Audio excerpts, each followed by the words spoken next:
मिला के अब बनारस में 14 पॉजिटिव केसेस मिल चुके हैं। उन 14 पॉजिटिव केसेस में एक व्यक्ति की डेथ हुई है। बाकी 13 जो लोग हैं उनमें से 5 लोग ठीक हो गए हैं और 8 लोग हमारे पास यहाँ पे आइसोलेशन वार्ड में हैं। जो 5 नए केसेज आए हैं उनका सभी का संबंध जमात से ही है। 3 तो जमात के ही लोग हैं। जो 27 जमात के लोग जिनके नेगेटिव सैंपल पाए गए थे उनकी सेकेंड राउंड की सैंपलिंग हुई थी। उन्हीं 27 में से 3 लोग पॉजिटिव पाए गए हैं और 24 नेगेटिव पाए गए हैं। जो 3 पॉजिटिव हैं उनको आइसोलेशन वार्ड में शिफ्ट करवा दिया है। इसके अलावा भी 2 केसेस और पॉजिटिव मिले हैं, उनका भी संबंध जमात के लोगों से है। जो हैदराबाद और कर्नाटक के जमात के लोग हमारे वाराणसी में यहाँ पे आए हुए थे, उन्हीं के द्वारा इनके घर में स्टे किया गया था। 2 दिन के स्टे के उपरांत वे फिर दूसरी जगह पे रहे। जिनके घर में स्टे किया था उन्हीं में एक 19 साल का बच्चा और एक 21 वर्ष की लड़की, उन 2 को पॉजिटिव पाया गया है। तो ये 2 पॉजिटिव केस मदनपुरा जो हमारा हॉटस्पॉट एरिया है उसी के बफर जोन में पांडे हवेली से बिलोंग करता है।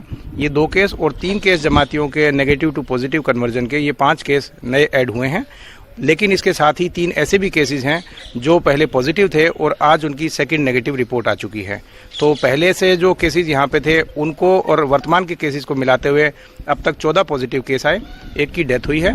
5 लोग हैं जो पॉजिटिव से नेगेटिव हो चुके हैं और 8 लोग हैं जो आइसोलेशन वार्ड में हमारे यहाँ एडमिट है। सर, हॉटस्पॉट की बात करें तो कितने हॉटस्पॉट अब बढ़ के हो गए हैं? किया जा रहा है वो कितने हो गए? वाराणसी में अब तक 4 हॉटस्पॉट एरियाज थे, उन्हीं के बफर जोन कल से बनाए गए थे और उनको आज एक्सटेंशन किया जा रहा था। लेकिन आज जो 5 केसेस मिले हैं उनमें एक केस एक नक्खी घाट एरिया का है। वो नक्खी घाट के एरिया को अब 5वां हॉटस्पॉट और बफर जोन बनाना पड़ रहा है।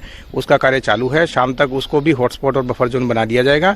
उसको मिला दें तो वाराणसी में अब कुल 5 हॉटस्पॉट हो जाएंगे। सर, बार बार आपने हिदायत दी थी, लोगों से अपील भी की थी और एक उनको बड़े शब्दों में बोला था कि आके वो चेकअप कराएं, या इस तरह के जो लोग अभी मिल रहे हैं, जैसे 2 केस अभी मिले हैं, तो क्या इनके ऊपर भी कोई कार्रवाई होगी कि ये लोग बिफोर उस समय आ गए थे? ये जो दोनों केसेस हैं ये बाकायदा जब पॉजिटिव केसेस मिले थे उन्हीं की कॉन्टैक्ट हिस्ट्री ट्रेसिंग होती है।